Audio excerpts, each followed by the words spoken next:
el control de nuestras hormonas y la menstruación. Los estrógenos son hormonas. ¿Cómo que hormonas? Para entender qué son los estrógenos, primero hay que saber qué son las hormonas.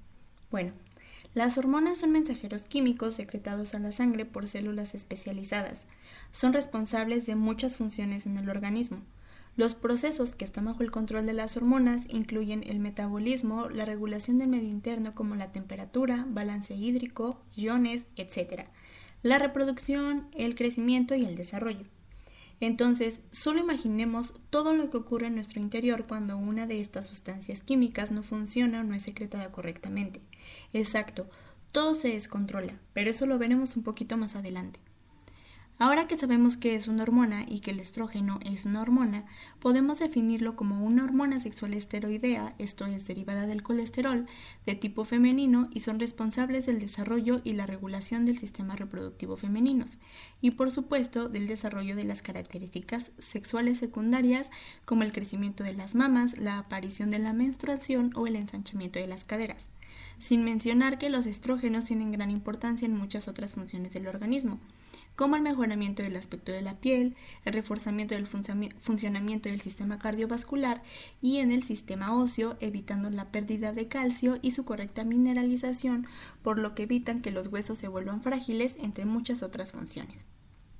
Son principalmente producidos por el ovario o en la placenta en caso de embarazo y en menores cantidades por las glándulas suprarrenales y los podemos clasificar en 3 tipos principalmente: estrona, estradiol y estriol. La capacidad de sintetizar estrógenos es una característica esencial de los ovarios sanos en las mujeres reproductoras. Dentro del ovario, varios tipos de células apoyan la ovulación normal durante los ciclos menstruales.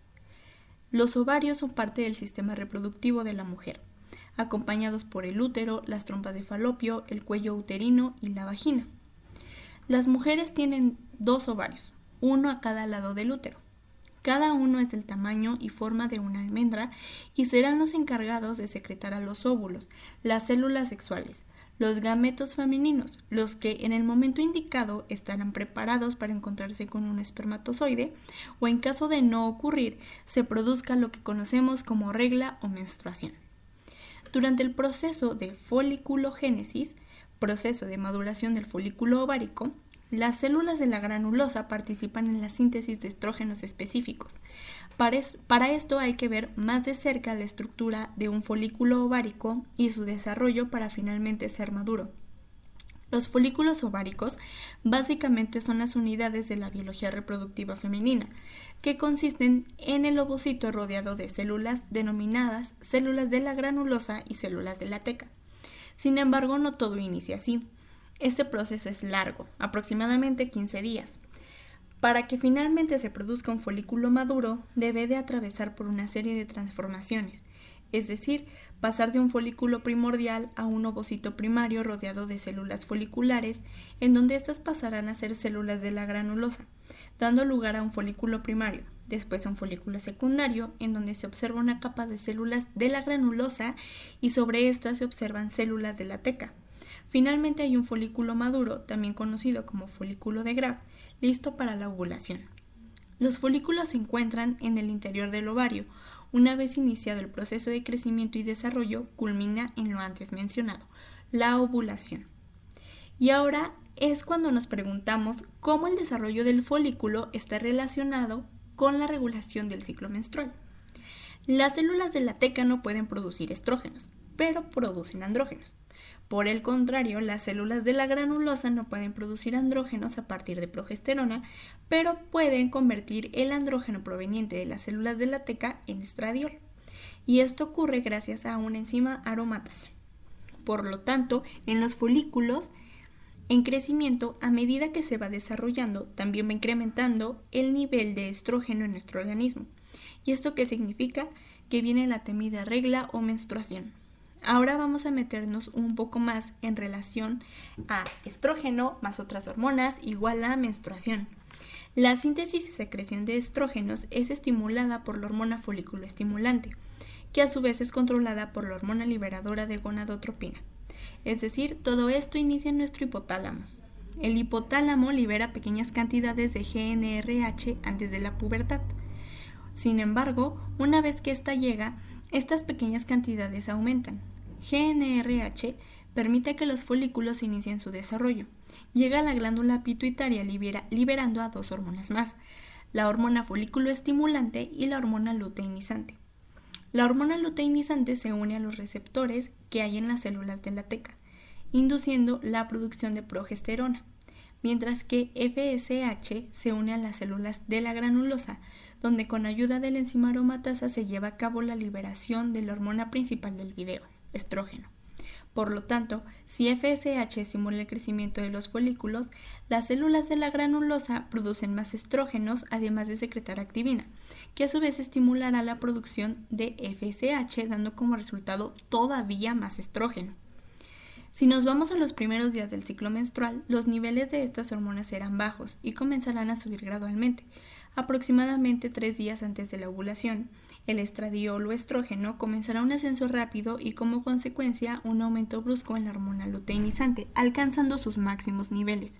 Y es aquí donde sabemos que el folículo está maduro y listo para la fase de ovulación.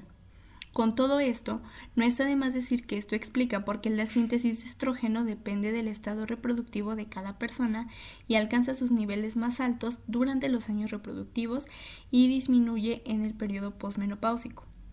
La regulación de la secreción de estas hormonas se da mediante retroalimentación negativa. Una vez que el folículo ha liberado al ovario, pueden ocurrir dos cosas. 1. El óvulo es fecundado por un espermatozoide, viajan al útero, ocurre la implantación y así el embarazo.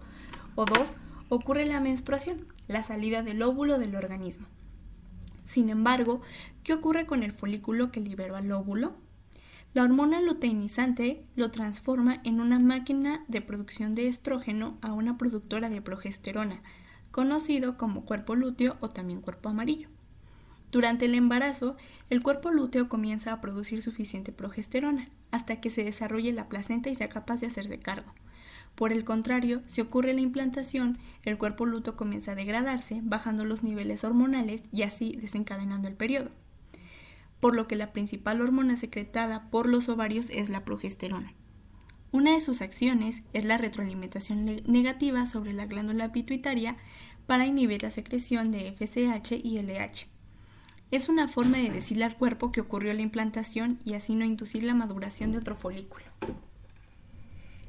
Al final del ciclo menstrual, los niveles de estrógeno y por lo tanto de la hormona luteinizante y folículo estimulante se encuentran en cantidades bajas hasta que llegan a su pico y ocurre nuevamente la ovulación.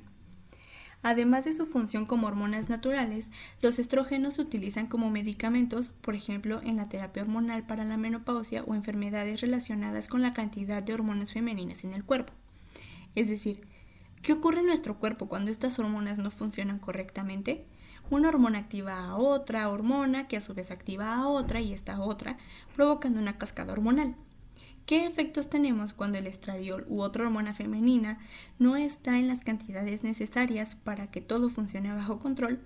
Si nos detenemos a pensar un poco, la menstruación trae consigo cólicos, cambios de humor, además de no ser muy cómodo, ¿cierto? Podemos concluir entonces, pues tal vez no es tan mala idea no tener estradiol en mi cuerpo. Así no tendría que pasar por esto mes tras mes. Pero oh, qué equivocadas estamos.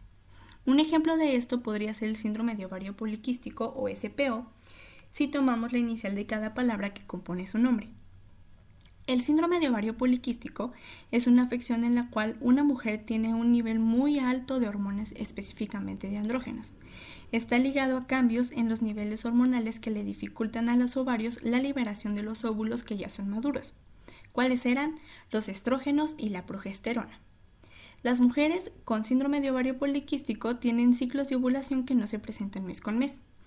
Vamos a ver cómo ocurre la anormalidad de los niveles de hormona en este síndrome.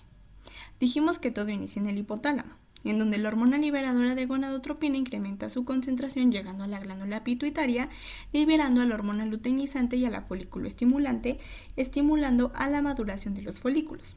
Bueno, resulta que en el síndrome de ovario poliquístico hay una alteración en la GnRH, que aumenta la cantidad de LH y estradiol, alterando el ciclo menstrual y la maduración de los folículos. Y exacto, todo esto conlleva problemas de fertilidad. Aunque bueno, cabe mencionar que no es la única repercusión que podríamos tener. El síndrome de ovario poliquístico se relaciona también con el aumento de testosterona. Y podríamos pensar que esta hormona es masculina y que las mujeres no la producimos de forma natural, y si se encuentra en mayor cantidad en los hombres. Sin embargo, en las mujeres también hay niveles reducidos de esta hormona que no representan un problema. ¿Y qué pasa cuando estos niveles son altos? Pues aquí es donde vienen los principales síntomas de esta enfermedad, como vello en zonas en donde generalmente hay ausencia, como la barba, el bigote, los brazos, el abdomen o la espalda, además de contribuir a problemas de acné y alopecia, que es la pérdida de cabello. Por otro lado, este síndrome está relacionado también con la resistencia a la insulina, que es otra hormona secretada por el páncreas. La insulina funciona como una llave para las células, permitiendo que entre a su interior la glucosa, reduciendo los niveles en sangre. Cuando estas células son resistentes a la insulina, la glucosa comienza a acumularse en la sangre. Esto será detectado por el páncreas y querrá disminuirlo sin conseguirlo, por lo que secretará mayores niveles de insulina hasta que deje de funcionar correctamente y así podamos llegar a desarrollar diabetes tipo 2, una enfermedad que es crónica y de por vida que tiene infinitas complicaciones si no es tratada a tiempo. Además, podría desarrollar el oscurecimiento de ciertas zonas en el cuerpo conocida como acantosis, como en el área del cuello o axilas. Además de esto, se pueden llegar a desarrollar quistes en los ovarios, pues los folículos que no maduraron y no llevaron a cabo la ovulación generalmente se degradan.